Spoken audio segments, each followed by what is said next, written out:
already know what time it is. It's your boy Mack B, back at it, back in the building. Welcome back to Sports Hop. Episode 51, it's all the way official. Make sure you hit that subscribe button. We appreciate all the love. It is January and it is playoff time in the NFL, and we're going to land in the city of brotherly love. Shout out to the Eagles who squeaked one by against the Rams in the snow. They made it happen. The Rams were moving late, though. I was a little bit worried for Philly, but they pulled it out. Jalen Carter had a lot to say about that. The Philadelphia Eagles will now play in the NFC Championship against the Washington Commanders. I'm really excited for this game. A lot of people didn't see the Commanders being there. I didn't see them being in the NFC Championship game, but that's the beauty of playing ball, right? You never know. The element of surprise can sneak up on you. So shout out to Jaden Daniels, balling out of control. That guy is phenomenal. He is playing like he is a veteran and not a rookie. Could he be the first rookie in the NFL history to ever run the table and lead a team to a Super Bowl and not only get there, but win it? I definitely think he's got a great chance, and I love what he's been doing in Washington with the Commanders. Shout out to Dan Quinn as well and McLaurin. All these guys that have been playing. Washington has definitely got a lot of momentum. The biggest question I have to everybody watching the show, and including you, Solomon, is, are the Eagles on upset alert? You know, because the Commanders, they went into Tampa, they went on the road, and they beat Baker Mayfield and the Bucs, and then they hopped into the Motor City and shut down the Detroit Lions, convincingly winning by double digits against the Lions, who've been banged up all year. But the Commanders handled their business, and they seem to like being the underdog and traveling on the road and nobody giving them a chance, right? They're thriving, so I do like what they're doing. I think Jaden Daniels is definitely a force to be reckoned with. I like his maturity, his poise. I think the Commanders are on a roll.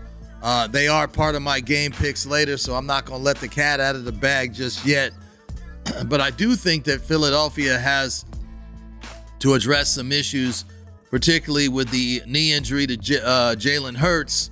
Can he be mobile with his knee? I think that's a concern. He's going to be limited, especially if the Commanders can apply pressure to him and get in that backfield. They do have the great Saquon Barkley. I think he'll be a big part of the Eagles' success. And on the other side of the ball, Jalen Carter, who was a nightmare for the Rams in the trenches. He dominated the defensive line. Can he get to Jaden Daniels? We'll see, because Jaden Daniels can move around, unlike Matthew Stafford. But Matthew Stafford did ball out and have a good game with the Rams. Not throwing any shade on you, Stafford. I hope you don't retire, by the way. I'd like to see you come back and play another year. But Jaden Daniels is a different kind of quarterback, especially with the read option and making plays on the fly and using his legs. So I think it's going to be harder for Jalen Carter and the Eagles defense to get to Jaden Daniels. He really is showing a lot of maturity at the quarterback position. I love the momentum of the Commanders. They are commanding attention, and they've got mine and everybody else's, right? So it's going to be an interesting matchup. Currently, the Eagles are favored in that game, but we'll get more to that later on in the show. But I think the Commanders have all the momentum. I'm a little bit worried about Philly and their offense, because they did struggle against Green Bay. They did beat the Rams, but imagine if the Rams didn't turn the ball over. It may have been a different outcome, and they still had a chance in the end to pull that out. So what are your thoughts on Jaden Daniels and what he's been able to exemplify as a rookie, balling out of control, leading the Commanders? They were in the basement last year in the NFC East. Yeah. And now they're one win away from getting to the big Super Bowl in New Orleans. What are your thoughts on Jaden Daniels and Dan Quinn and the Commanders?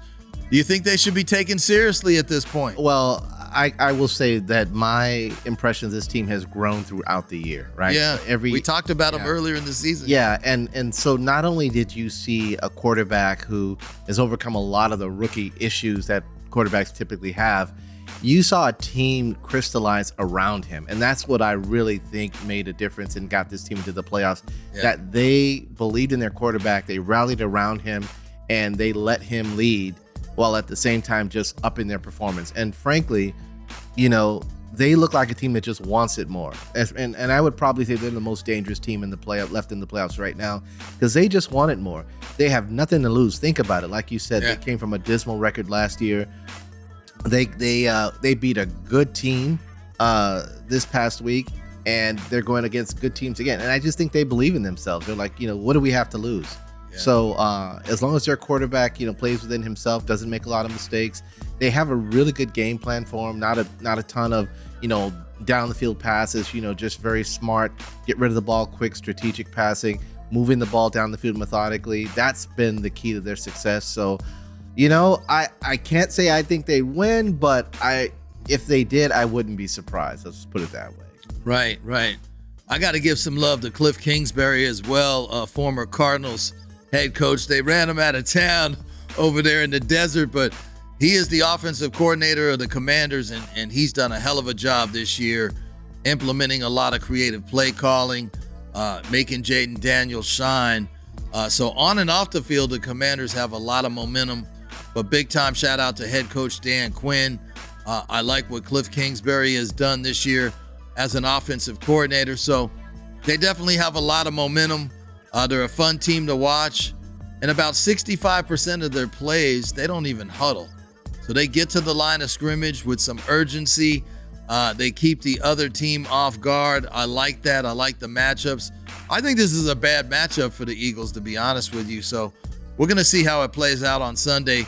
But I'm definitely excited to give away the game picks a little bit later on in the show. We're going to move on, and we're going to go to Kansas City. Shout out to Kansas City and the Chiefs.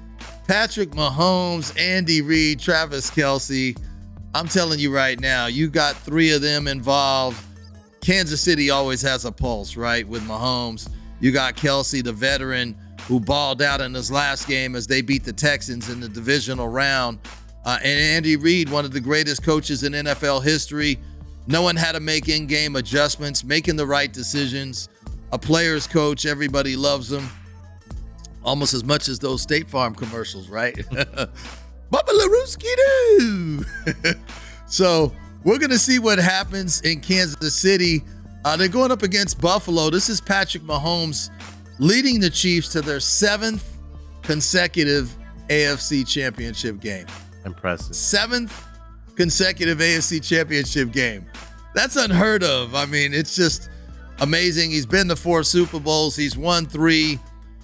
Can Kansas City go back to back to back is the biggest question. And we'll have some answers here soon. But that's something that's never been done in the history of the NFL, is if Kansas City can do a three-peat. I'm actually looking forward to that and seeing how it plays out. On the other side, you got Josh Allen of the Buffalo Bills. You got Cook. I love that running back coming out of the backfield for the Bills. You got Von Miller in the Bills defense. I think they're underrated. They did create some turnovers against the Ravens, which helped them squeak out a win against Baltimore last week. So I really like what the Bills have been doing. Sean McDermott has been doing well as a head coach. Josh Allen, he's got to get it done at some point in time. I love his game. Very, very talented. I think Buffalo is addition by subtraction. Ever since they let Stephon Diggs go, I think they've been a better team. With Shakir, they're stretching the field. You've got a lot of great role players on that team playing well. And Josh Allen is the key to the Bills. Can he run the football? Can he create some running lanes? And also, can the offensive line hold up for Cook to bust through that offensive line and make some explosive plays, yards after catch, after carry? So it's going to be a dogfight in Kansas City on Sunday. I'm telling you right now, these teams know each other well. Earlier in the year, Buffalo beat Kansas City in Buffalo, handing them their only loss of the year. So it's going to be very interesting. Weather will not play a factor because Buffalo plays in cold climate conditions.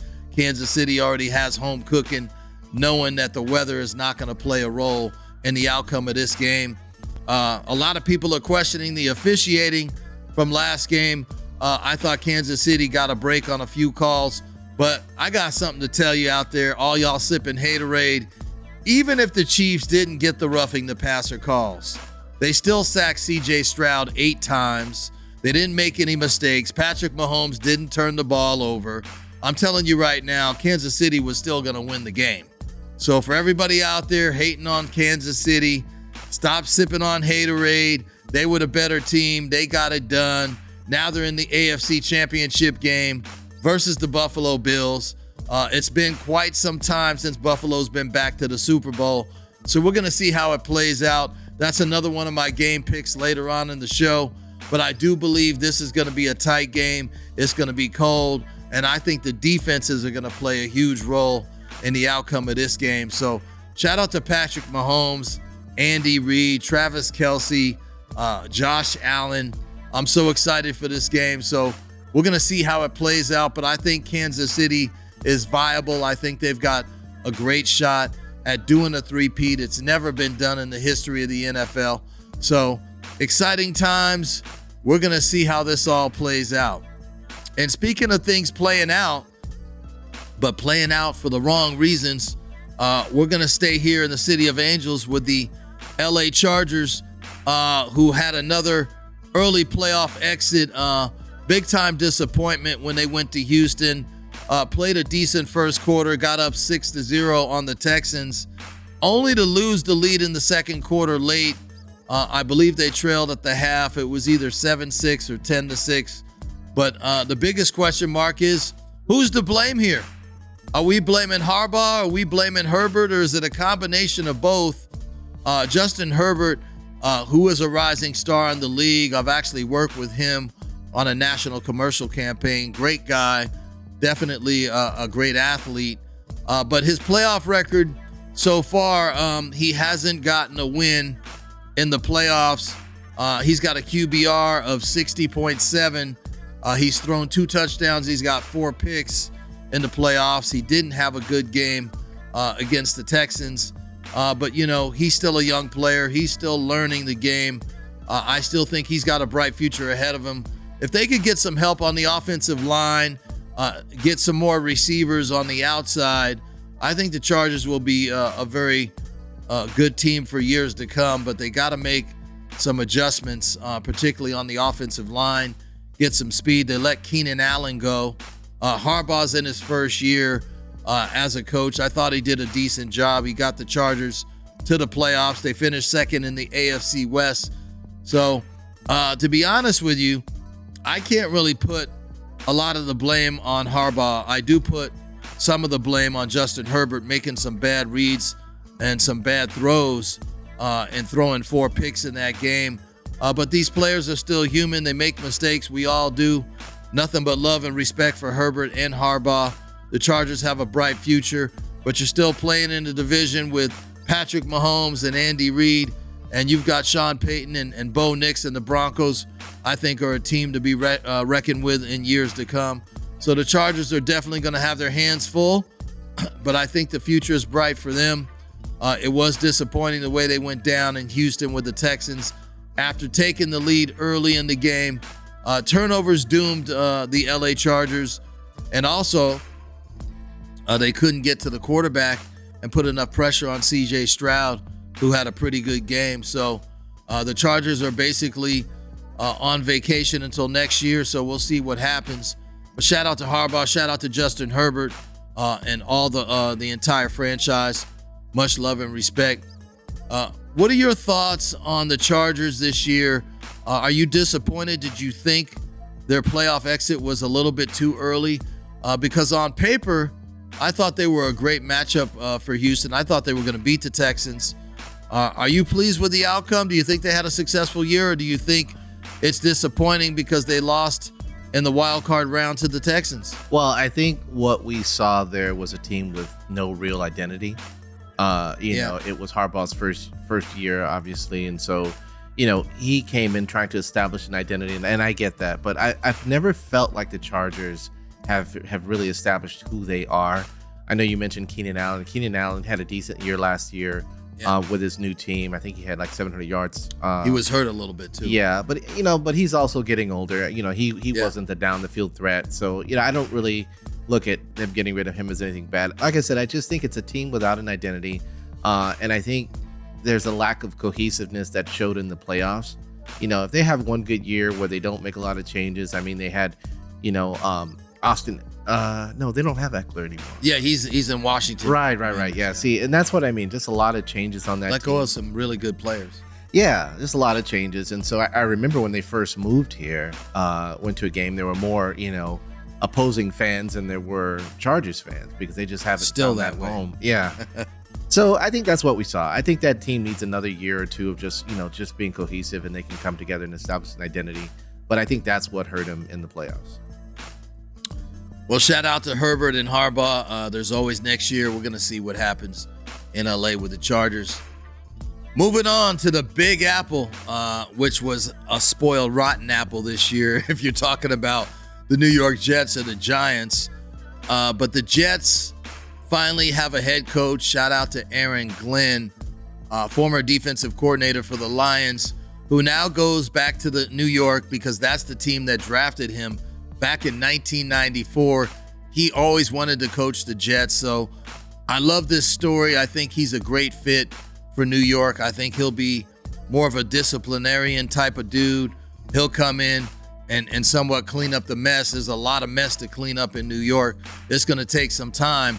But I think first order of business for him is they got to establish, their quarterback situation, because I honestly don't believe that Aaron Rodgers will be back, but that has never been confirmed. But if I'm part of the Jets organization, I don't bring Aaron Rodgers back. I think he's in decline, coming off of that Achilles injury, missed mandatory mini camp, hanging out in Egypt instead of spending time with your teammates. So we've been down that road. I think it's time to move off of Aaron Rodgers. He's 40 years old. I think they need to go younger. Hopefully they can build through the draft. They do got a lot of good players. I mean, you got Garrett Wilson and you got Sauce Gardner, and you got a lot of good players. Breece Hall in the backfield. I think the Jets have a lot of talent. They're just lacking a lot of leadership. And hopefully Aaron Glenn can come in and fill that void, as a head coach. So I think it's a good hire for New York. Shout out to Woody Johnson for making that happen. I don't believe they've landed a general manager as of yet, but they do got their head coach. It'll be interesting to see how everything plays out next year. You're in a division with the Patriots, who are rebuilding. Miami has been kind of middle of the pack, but you still got Buffalo. So Buffalo is going to own that division for a few years, I believe. But hopefully the Jets can build through the draft, fill some holes. They definitely need some help on the offensive line as well. And we're going to see how it plays out in New York with Aaron Glenn, who left the Lions to go coach the Jets. What are your thoughts here on this hire, Solomon? I like it. I think Aaron Glenn is the right guy for the job, former Jet player. I think he'll bring a lot of passion, a lot of discipline to the team.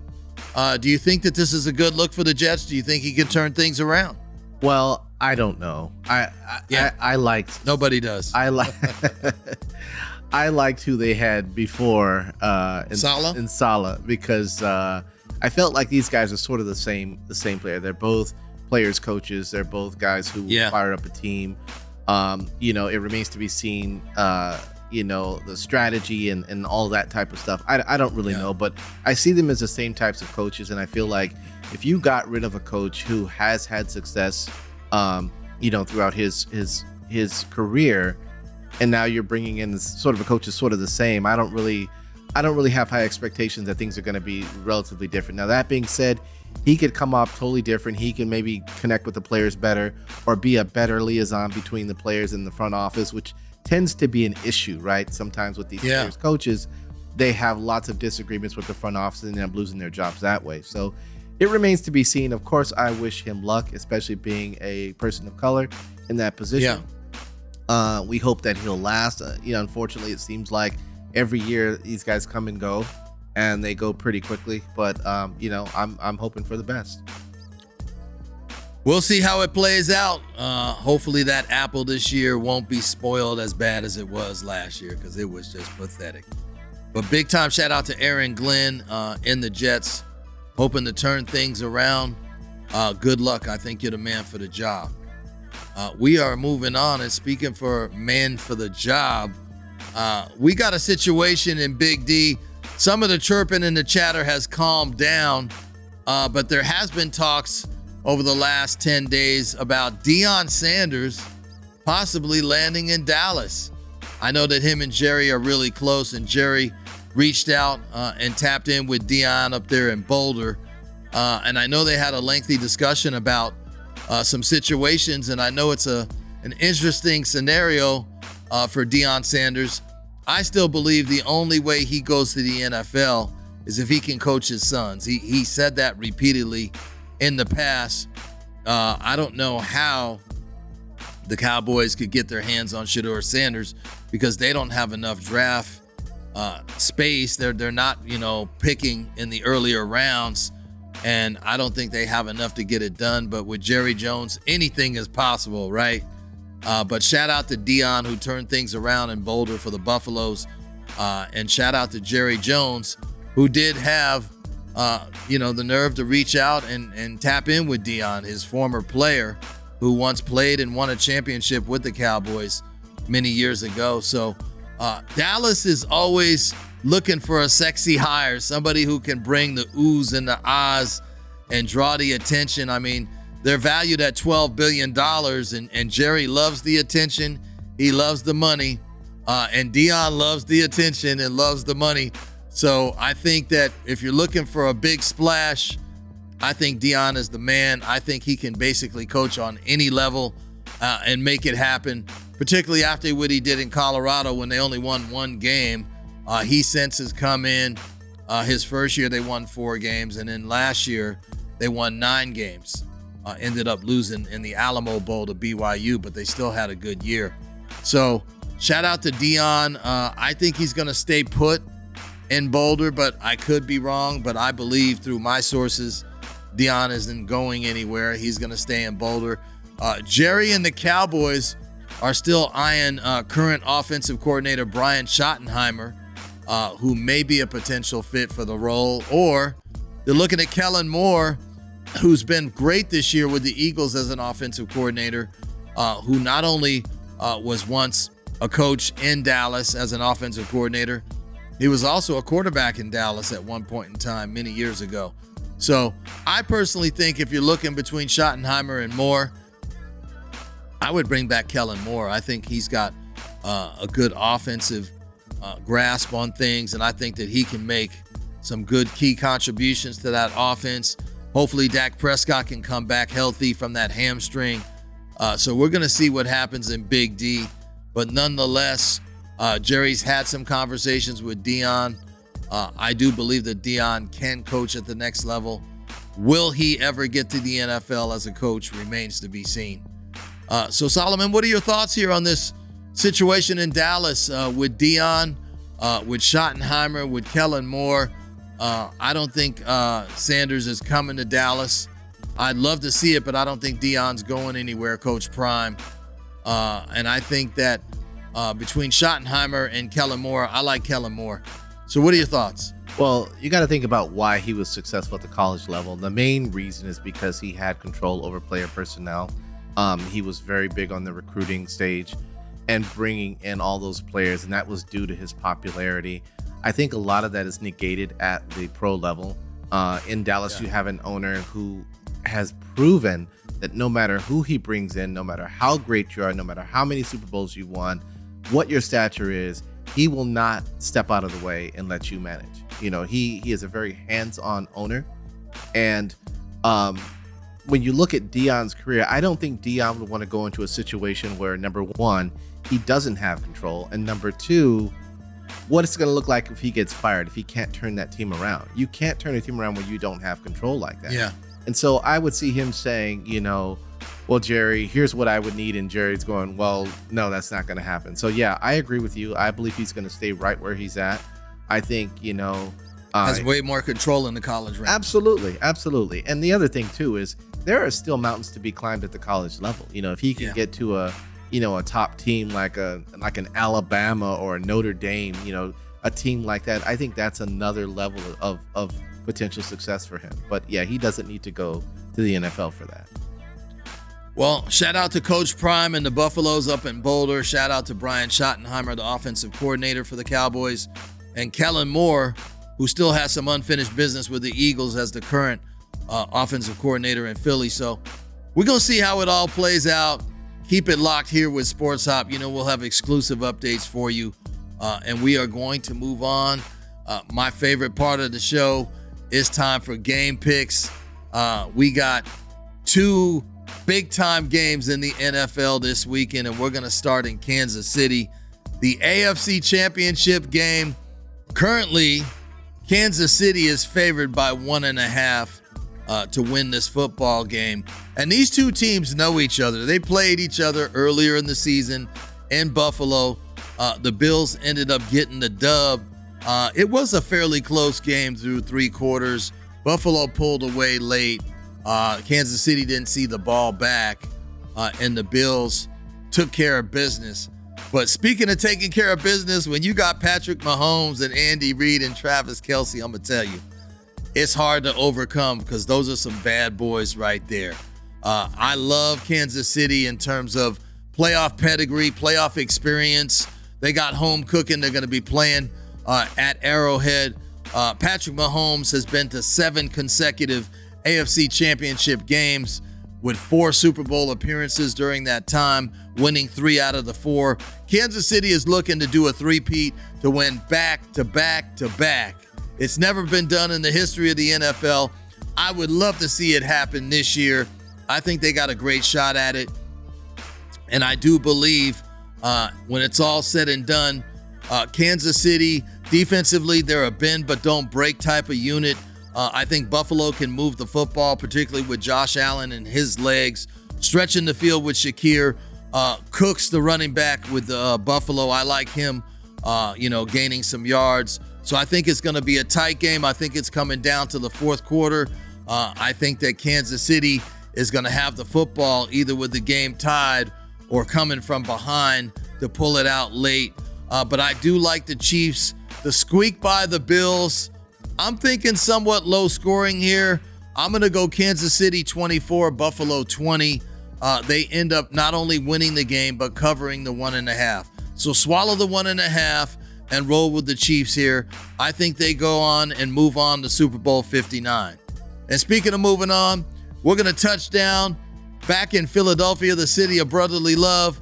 We got the Washington Commanders coming into town against their NFC East division rival, the Philadelphia Eagles, with Jalen Hurts and Nick Sirianni and those boys, Saquon Barkley. Interesting matchup. These two teams know each other well. They play each other twice a year. They're in the same division. The Commanders recently, about 4 weeks ago, ended up beating the Eagles in a very competitive game. And Jaden Daniels, of course, led them with another winning touchdown in the 4th quarter. So the Commanders here are a 6-point dog. Nobody's giving them love after beating Tampa in Tampa on the road, upsetting the Lions handily in Detroit. Nobody's giving them any love, but I do love the Commanders here at +6. I think that they're going to cover this here, and I'm going to go a step further. I think the Commanders are going to win this game outright. The way they've been playing, they got all the momentum. Dan Quinn has been coaching well. Cliff Kingsbury, as the offensive coordinator, has been doing a lot with Jaden Daniels, RPOs, the repass option. I love what they're doing. McLaurin on the outside, they got all the speed. The defense is making plays, creating turnovers. This team's playing with house money. I mean, they're playing loose. They got nothing to lose. Nobody expected them to be there. Jalen Hurts is going to play on Sunday, but he's got a knee injury. He's going to be limited in terms of his mobility. As great as Saquon Barkley is, I think Washington's going to load the box and try to stop him at the line of scrimmage. I don't think you can stop Barkley. You can try to contain him. He's still going to get some big plays and run for a lot of yards. But I think at the end of the day, Whoever makes the less amount of mistakes is going to win this football game. And Jaden Daniels doesn't make any mistakes, even though he's a rookie.